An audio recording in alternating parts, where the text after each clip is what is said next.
ई कहाँ लेके चलैला? कोनो अच्छा रेस्टोरेंट देख के खाना तो खिया दा। अरे महाराज ना खाना तो कम से कम एक चाहिए पिया देता। मारब सारे ऐसा झापड़ मोड़ से भाई बिल्डिंग फेंकने लग तो लोग खाना खाई है सारा खाना खाई है। अरे सारे पाप जवन 2-4 पैसा रहल तवन दमदमी माई लेके चल गई मोबाइल तक तो छोड़बे ना गई। पैसा कहाँ घंटा मिली सारा रेस्टोरेंट में खाई है सारा। हम तो पहले ही कहत रही कि ई सब झूठ फरेब के धंधा छोड़ दा, लेकिन हमार केहू सुने तब ना। अब हमार भूख से जान निकलता। वो देखले हुआ अपन हेमा मालिनी तब तक कुल पैसा ब्यूटी पार्लर में जात रहे। माल लिपस्टिक होठ लाली लागत रहे मुंह में, लागत रहे जैसे जमन अब्बे नाचे वाली बनी सिनेमा में। तू ही खर्चा करत रहला तो सराऊ खर्च करत रहनी तो हम ही कहत रहनी साले कि खाली कुल मुँह पे खर्चा करी है। अब तू सराऊ लगला जींस पैंट जूता मोजा खरीद ले सारे। पेटे के बारे में सोचले होता था तो हार ई दिन आवत देखे के लागना खराब खराब साले बता दे थे। रघु कविता, अरे रघु कविता श्याम तू लोग यहाँ? अरे कविता तू अकेले और सूरज कहाँ? सूरज के तो हम कितना दिन से खोज रहल बानी, फोन भी नहीं खन करत और मिलत भी नहीं खन। अच्छा अगर तोहरा पास सूरज के कोनो पता होके तो हमरा के दे देना प्लीज। अच्छा एक काजल हाँ? तहरा लगी कुछ पैसा बाका? हाँ। दरिद्र सराऊ जब देखा साला केहू के सामने हाथ फैलावत रही पैसा चाहिए। कहने बात नहीं है, कितना चाहिए? एक मिनट हम इतना चल जाए कम सराऊ दरिद्र रहू सबसे पैसे लेत रही है। अरे साला ये पापी है, जन्म के पापी है साला। जब देखा सबसे पैसा मांगत रहला। रघु हाँ हमरा के और कुछ होना चाहिए, अच्छा सिर्फ हमरा के सूरज के पता दे दा। ये काजल तू का बात करता रू? हमने दोस्त हई एक साथे कॉलेज में पढ़ेला, ऐसी बात मत कहा। तारा सूरज के मिले के हो हम बिहान सूरज के तोहरा से मिलवाई। तू चुपचाप घरे जा, हम तो के बिहान बताई कहाँ मिले को। ठीक बा ओके अच्छा हम जाता नहीं। बाय। अरे यार इनका के खुदे नहीं के पता तो ई का बताइए हम बताओ तनी। हाँ बताओ बतावा।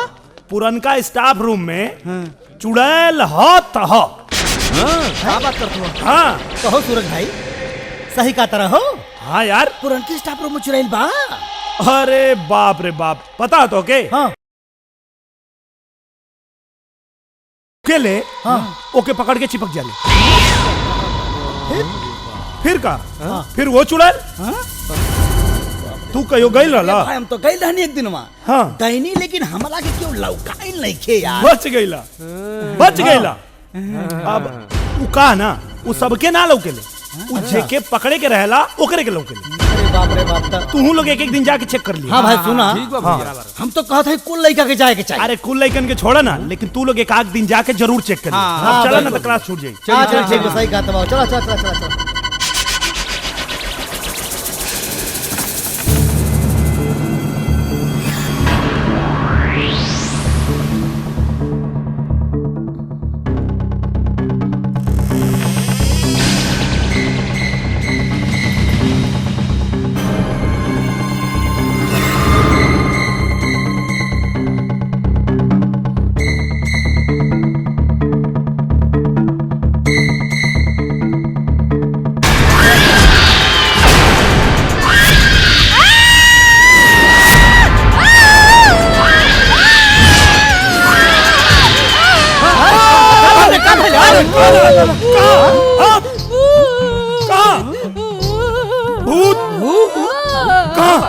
ए सूरज है पुरन का स्टाफ रूम हुआ हो ना जौने में वो लड़कियां फांसी लगा के मरल रहे। हाँ यार हो तो वो है, लेकिन भूत कहाँ बाबे? भूत लौका था तोरा के? अरे मर्दे न पर न पाखी न आदमी कहा हमके भूत उत लौकाते नहीं कि भूत कहाँ बा? तोरा के लौका था? हमरा भी नहीं के लौकत। श्याम हाँ कहीं भूत लौका था का रे? ना भैया तोहरा लौकत हो कि तोहरा ना? लौकत ये है बतावा। का? हाँ हमरा के यार सच बताई तो हमरो नहीं के लौकत। मतलब ये हो कि तोहरा भी नहीं खेला औकात, हाँ इनकरा भी नहीं खेला औकात, इनहू के नहीं खेला औकात, हमहू के नहीं खेला औकात, तो इनकरा के कहाँ से लौकाता भैया? हाँ ये बतावा हमके लागत कहीं चुप लोगो फालतू बात करता। ऐसा ना कुछ गलत फहमी हो गई। ए काजल ए तनी फिर से देखा था, देखा कहाँ बा, देखा, अरे तू एक बार देखा था, देखा देखा हमनी के नहीं खेलो तो तोहरा के कहाँ से लोग था? फिर से देखा, फिर से देखा।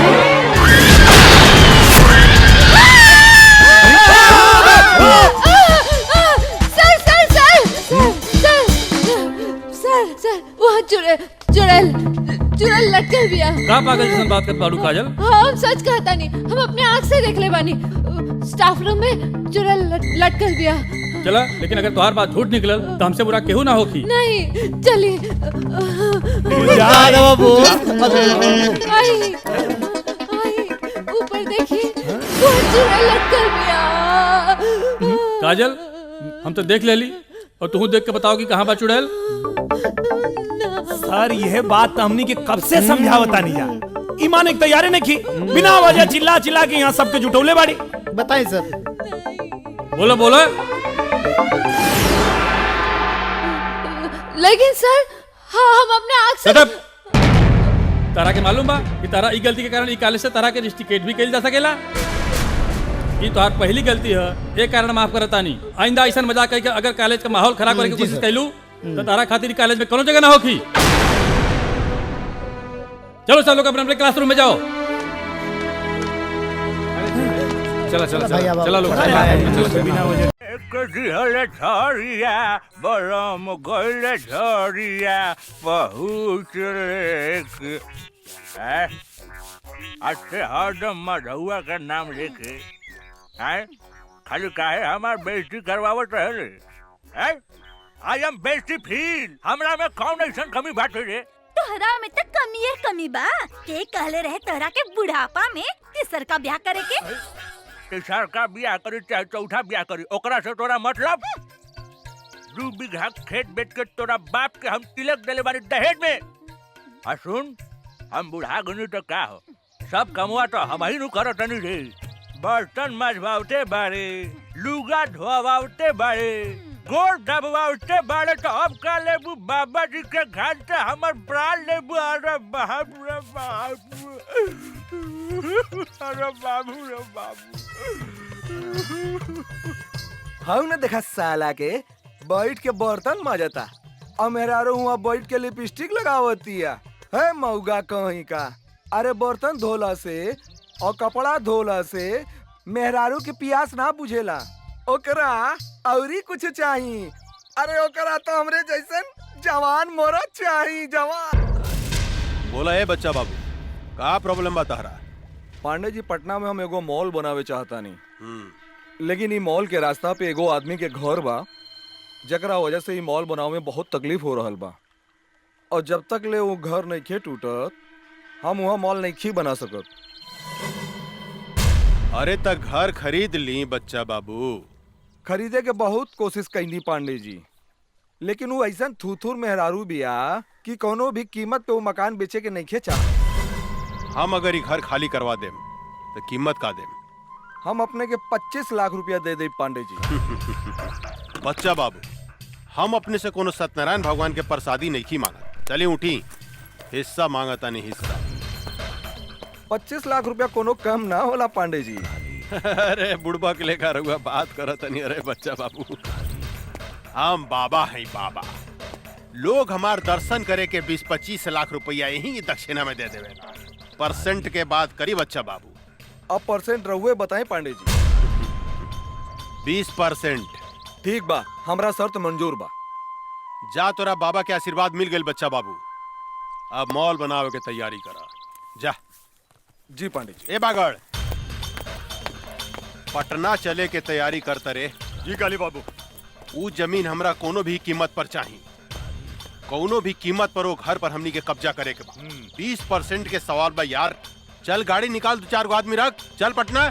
ठीक बा काली बाबू, हम अभी निकाला तानी। ए गाड़ी निकाला सन।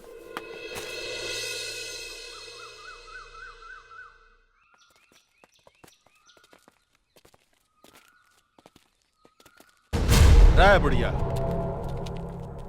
एक घर के मालिक कौन है? बुलाओ ओकरा के बाहर। का काली पांडे आइल बने?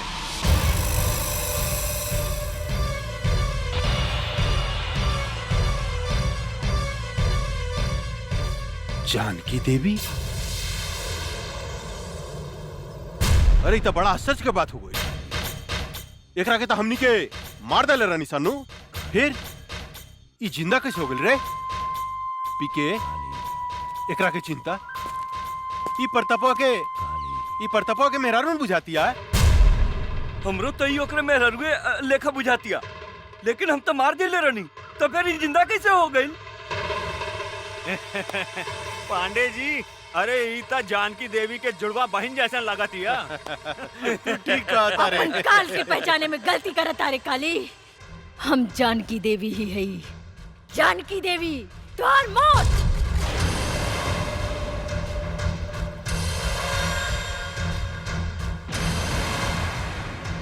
अरे बाप रे बाप पीके, अरे अगर तेवर देखे तो सचमुच बुझाता कि जनकिए हिया। ए जानकी दे बुढ़ा गई, हमरा के मारे के सपना देखल नहीं कुछ छोड़ ले।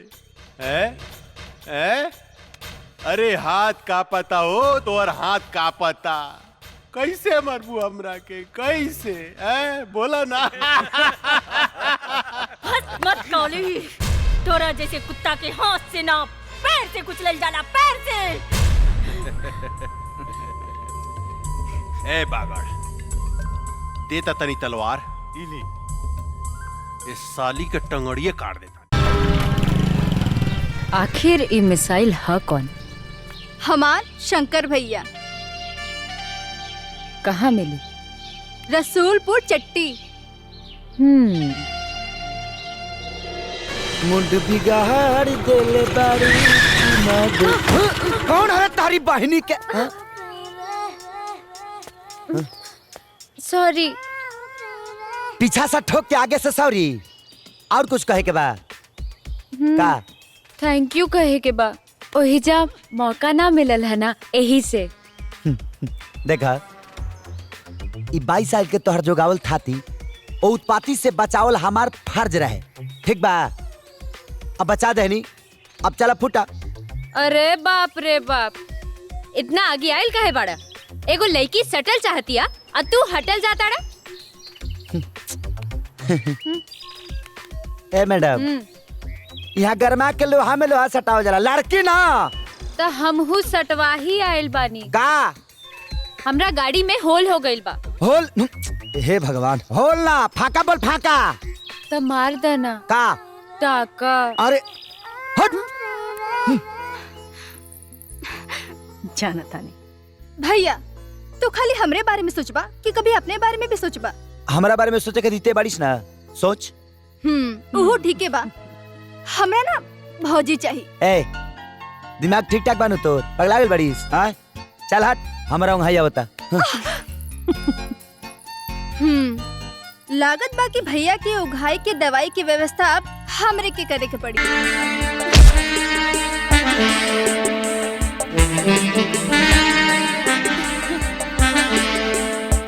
अरे हमार जलेबी के पाग, ये हमार चाय के छननी, आज हम अपन जवानी के पाग में डाल के जिलेबी बनौले बानी, आके डूब जा हमारी मिर्ची। ए हमार फोफी के फोफा, हम तो चाहते बानी कि तोहर जवानी के पाक में डूबी उपराई, लेकिन का करी, ये तोहर भगिन बाबा ना वो बीच में छनोटा डाल देता। अरे ससुर कुत्ता कमीना, नजर लगावत ही का? अरे सारे घर पड़ास, अरे जौने दिन हमारे नजर में आ जाइए ना, उनके के काट देव और उनके छनौटा के घनौटा भेज देव और घोपड़ास के रोहतास भेज देव। बाकी आज के हमार डोज दे दा, ये हमार फुलझड़ी। तो आई ना, चली।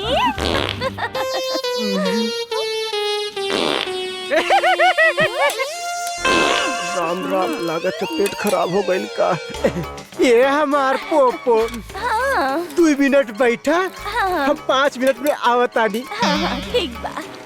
आके मूड फ्रेश करब, पहले खुद फ्रेश हो जाई, फिर तू का फ्रेश करब। मोर पोपो जायू नो, मोर डब्बा। हट।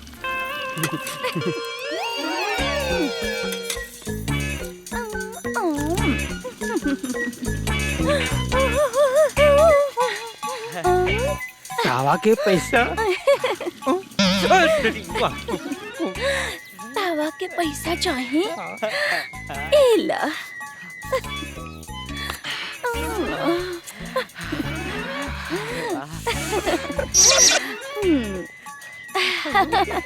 तोरा के भी चाहिए एला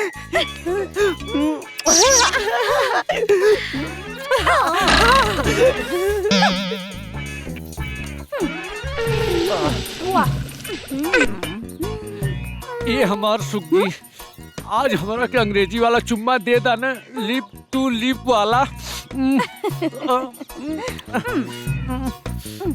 सुनी ए लिप टू लिप वाला चुम्मी ना तोहार सरपस मामा चटी है। अरे ओ मामा बुढ़वा मोटका भैसा सारे के मामा का करू। अरे ओकरा के फटल पैजामा कहा, गंदा कारनामा कहा, ओकरा के सरल पैखाना कहा, लेकिन ओकरा के मामा मत का। हमार सुग्गी नहीं तो तोरे सुग्गा नियन होड़ के जूस के। अरे सराऊ अपने मामी की लाइन मारा था। अरे हमार बहन सारे तो के सब छोड़ा बना। अरे सारे काटा बात तू भाग भाग पूरा का उड़ा के मारा।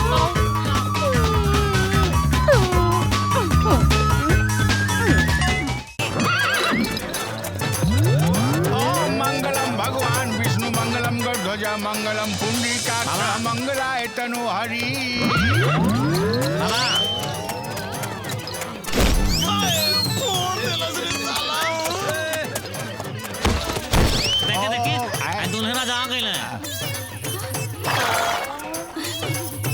कोहड़ा के औलाद अपन बहन के ब्याह काहे नहीं के करत ओकरा साथे?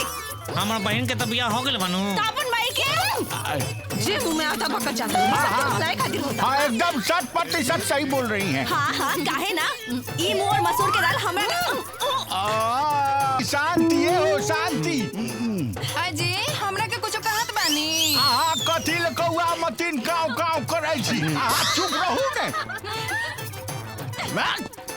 चुप रहो हमरा के। सब कौन ड्रामा चल रहा है? परमिशन है कोई नहीं? हमरा के जबरदस्ती गौरी। महाराज हम गजावती बनी काहे नु सब कहानी बदल रही। ड्रामा मत करी सब काम बिगड़ जाई।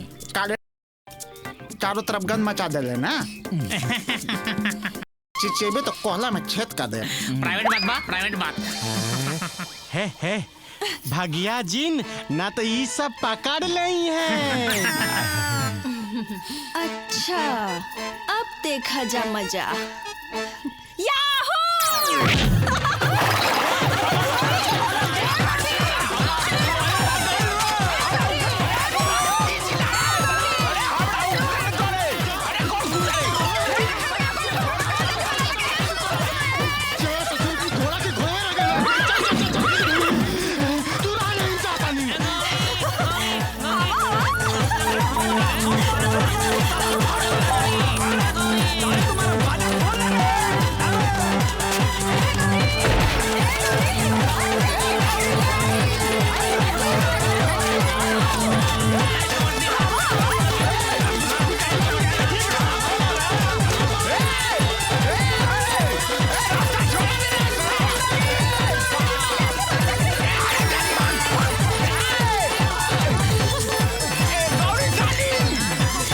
I love you.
नजाकत तो देखा। ई लिहाज तनी पहले देखौले रही तो चोरी करके भागे के ना पड़ी। चोर? हम चोर ना है जी, चोर तो रउआ है जे हमके चुरा लेनी। मिल गए जीजा जी। हर चोर चोरी करे के बाद यह कहेला। चल दिखाओ, माल निकाल। जिंदगी निभावे के बाद तो जिंदगी निभाए के बाद चटका जीजा जी। जीजा? कौन जीजा रे? रहुआ और के? तू कहे? ओही से कि रहुआ गौरी से थुआ गेल बानी और विधि के विधान बा और पंडित लोता के ज्ञान बा। ए बड़का जीजा गईले दीदी के साथे। जवान महाराज मंडप में पहला बार आई, आके टकराई, वही से एफएम बंद कर और तू अपन चालू गौरी कर। दीदी का बियाह होई। हंस गईला बेटा, गांव के ममिला है, होशियारी कइला पर थुरबो करी है तो सरवा। अच्छा वाह, का बात है, का नियम है। तू सब मिल के इडाराम हमारे गले बांधना चाहता है क्या? साले एक एक को जेल में ठूस के इतना चक्की पिसवाएंगे, इतना पिसवाएंगे, ये सब होशियारी भुला जाएगा। है बाबू, ये गांव वालों को काहे धमका रहे हो भाई? देखने से तो hero type up to date लग रहे हैं, लेकिन इतना बुद्धि है कि नहीं कि जब कानो ट्रेन मेल पटरी पर आ रही है तो पटरी से उतर जाना चाहिए, नहीं तो दुर्घटना हो जाए। पहले चार्ज ठोकेंगे नारी प्रताड़ना के अपराध का, फिर ले चलेंगे थाने और वहाँ ले जाके करेंगे पेट भर सुदाई। बड़ शैतान बड़े रे जीजा। जब तू यही जाके दरोगा हवे तो हम क्या है? मतलब दरोगा जी के का पता बाकी रहुआ के होई? रहुआ ठीक पहचान ली, यहाँ का दरोगा शैतान सिंह है। अब रहुए बताई आप के हैं? हम हैं यही जाके बड़ा दरोगा। हम तोहार छोटका सार हैं। और हमार नाम बाबू शेर सिंह, बाधापुर रेंज के नया बड़का दरोगा। आदमी कैसन? एकदम कड़क सर, देसी दारू के पहला धार जैसा। चोरन के दुश्मन सर, बेईमानन के बाप, पकिटमारन के दादा, रंगदारन के और दादा सर, और ये एरिया में शेर सिंह के ठंडा चली, नहीं तो बाबू शेर सिंह के डंडा चली। बस आज के क्लास खत्म। जैसन सर के ऑर्डर। जय हिंद सर। हे बाबू रुका, तू कहाँ जाता रहा? आवा तनी कुछ बाहर भीतर की जानकारी आदान प्रदान कर लिहल जाओ। जानकारी? कैसा जानकारी सर? ये कैसा आदान प्रदान सर? अब ज्यादा मन मन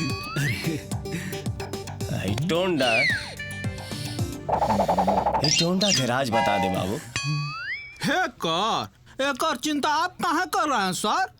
जहाँ 4 गो दंड पेल कि सरऊ भीतर चल जाएंगे। हाय से एकर कौनो जरूरत नहीं खे, तू ऐसे ही ठीक लगा तारा, एकदम सलमान खान। लेकिन ये दुलार प्यार मलाई मक्खन के गढ़ा बता दे बाबू, तनी हम हो डुबकी लगाई ली। गढ़ा? कैसन गढ़ा के बात करतनी सर? अच्छा, त घी निकाले खातिर अंगुरी टेढ़ करही के पड़ी ना।